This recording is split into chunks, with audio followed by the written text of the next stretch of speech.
You only have a motorcycle? Yeah, because I live in a city, right? And so like I weighed the options and I'm like, well, if I take public transit, I've gotten like this isn't something that I'm happy about, keep in mind, but like for whatever reason I tend to be a lightning rod for like male attention. And unfortunately, when you take public transit late at night, that's a recipe for disaster.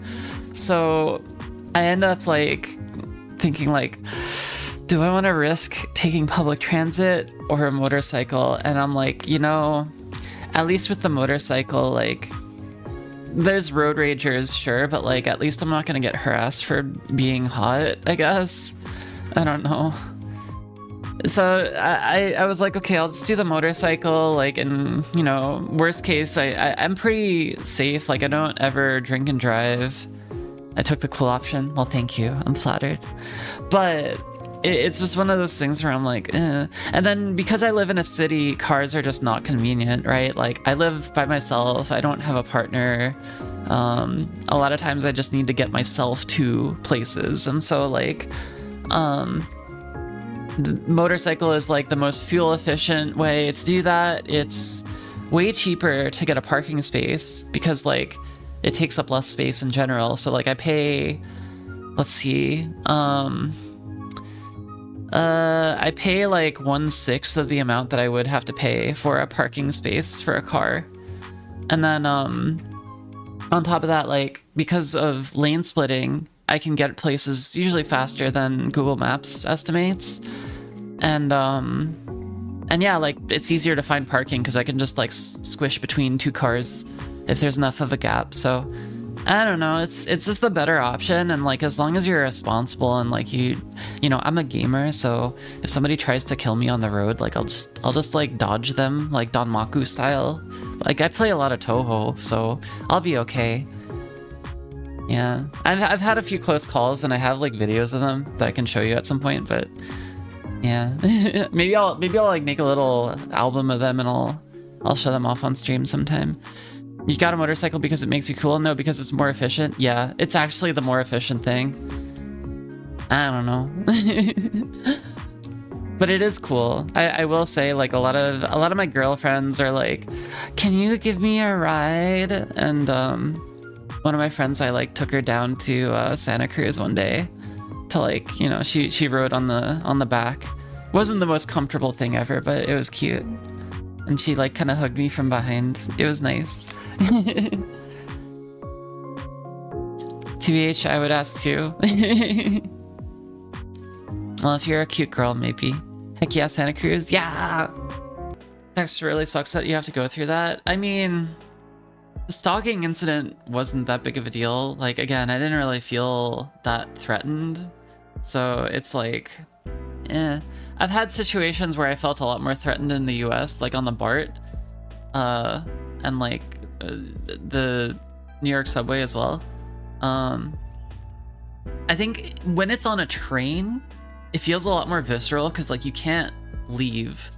So like harassment on a train really, really fucked up. I think one guy, can I talk about this on Twitch? I don't know. Yeah, okay, I'll say it in a veiled way. In the Bay Area, I had like this like high school kid pull down his pants in the subway once, and then like after I like really was just like, dude, like put that shit away, I don't want to see that. He like pulled a knife on me. I'm like, dude, what the fuck? Don't do that. Like I got my pepper spray out and shit, right? Like at least at first I froze, but like once I got the pepper spray out, like he got it, right? He finally took no for the answer. But then he flipped me off as he was like backing up and going into like the next car over. He like flipped me off on the way. And like everybody in the car next door like probably thought that I was the asshole, but I'm like, no, like I'm not interested in men. Like get away from me. I don't know, the whole thing was fucked up. And then in New York, this like, I don't know what it was, but like this guy, like at the time I had like a hime cut. For context, I'm white, right?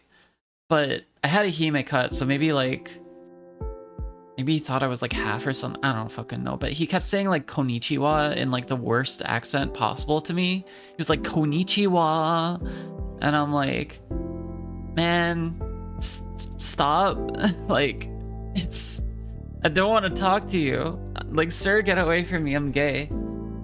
Yeah, being like, and he was only sitting like a few seats away, and I'm just like, all right, man, like, just leave me alone. I just like looked at him like, what the fuck? I don't know. Yeah, it's like super weird. Like, this shit just happens in trains. Ever since then, I'm just like, I'd rather risk like getting hit by a car on my motorcycle than having to deal with public transit. Like, I don't know. I like the concept of public transit. I wish it was better, but like, you know, that's so bizarre. Yeah, to be fair, no matter my orientation, I'd want a guy like that away from me. Yeah, absolutely. But I don't know, just the whole thing like made me feel uncomfortable, and like ever since then I'm like, you know, motorcycle's okay actually. Like at least then I'm like covered in gear, so nobody knows that like I'm cute. I actually had my fair share of experience in public transit as well. Oh yeah, I'd imagine where you live too, it's like, it's a little bit hellish too. I hear that their transit system is getting better recently though, which I'm excited about. But yeah, the thing is like, unless you have like a critical mass of people taking public transit, it's always going to be sketchy. I think like there was a guy in the Bay Area who like, hang on, let me find this video. He got on the train with like a chainsaw.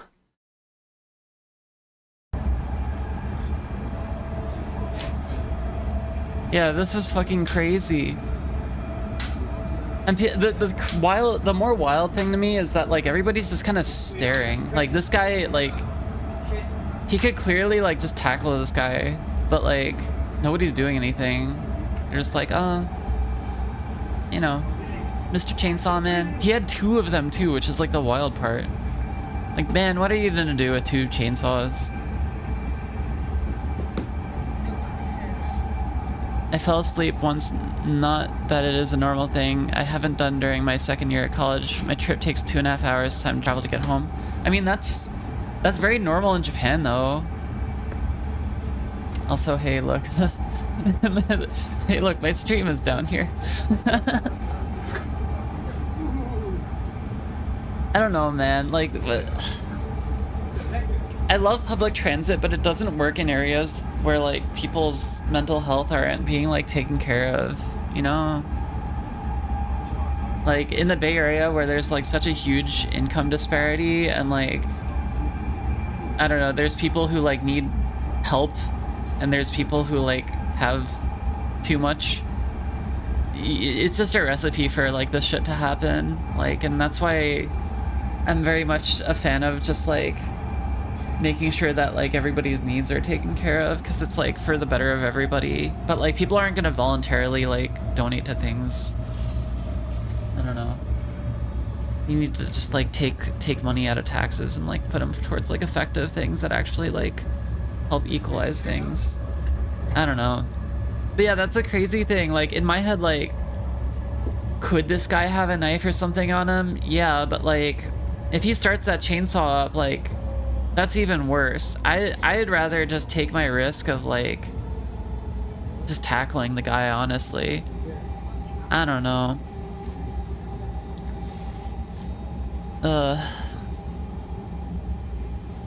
Like, especially if I'm like the guy filming this, right? Like you know that like I'm gonna be the first to die, right? Like I would absolutely be the first to die if I was like right next to this dude and he actually started the chainsaw. I don't know, man. Like, you gotta, some things you gotta like stop before they get worse, if that makes sense. So. Okay, I woke to this guy kind of peeking under my hood, which is why I woke up. Then the guy proceeded and pulls his phone out and has this picture and then starts to caress it next to me. What the fuck? Just pretended I didn't notice anything? Dude, what the fuck? That's fucked. Man.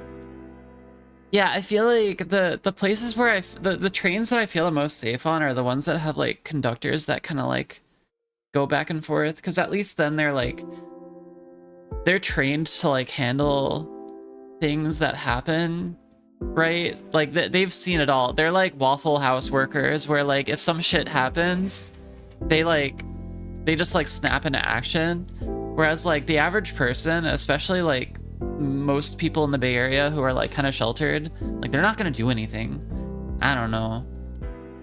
Like a lot of people just freeze up and when it comes to like incidents responses. Like a lot of times if like when you're in like the club or like at a bar or something and somebody like collapses at a show, a lot of people just like stare and they're like, oh, let me get like staff. And it's like, well, that's a good idea, but like you should also know, like, you know, let's check their, like, you know, if they're breathing or not. Let's see if I need to do CPR. Like, you just gotta, like, train this out of yourself. Like, a lot of people just don't know what to do until... And then they don't reflect on it after, either. So, I think it's a good skill to have, like, to put yourself in these, like, stressful situations and, like, think, like, okay, how do I deal with this? So that when it does happen, and I'm under stress and pressure, how do I deal with it? Unfortunately... I'm saying this as somebody who like has been in those situations before, and then like you just have to kind of know what to do. Like I didn't have the luxury of having that like time to reflect ahead of time when it happened, and now like having experienced what I did, like you just kind of like learn how to deal with it. But it's not great. I wish it wasn't like that, but like it is important to kind of think about these situations and figure out like, okay, what do I do? If you don't carry pepper spray, carry pepper spray. It's it's a very good tool. Maybe not in an enclosed space like a train, because you could end up actually like, if somebody has like asthma or something, you could give them like an asthma attack and then they could like just, you know, but maybe the pepper gels on the train. But yeah, that's my recommendation. Anyway. Oh, also check if pepper spray is legal in your jurisdiction first, because some places it's not. Pepper spray would be a great way to get arrested. Yeah, sorry, I forgot about that part. But if you can legally carry pepper spray, I think it's the best option. A lot of people carry those like spikes that you use, or like the brass knuckles or whatever, or like they use their keys. Those aren't really gonna do anything. Knives, like the second you get into like range of like a knife, that is just asking for problems. Like chances are if you have a knife, like you're gonna get cut up like just as badly as the other person is. Not a good option. Just any kind of ranged option is like honestly the best solution, I think. Whatever that may be, whether it's like a taser or pepper spray or something more. Those would be my recommendations. But if you're going to carry like a potentially lethal option, carry a less than lethal option too. That's the only thing that I recommend. So, and always check your local laws. But teehee, good.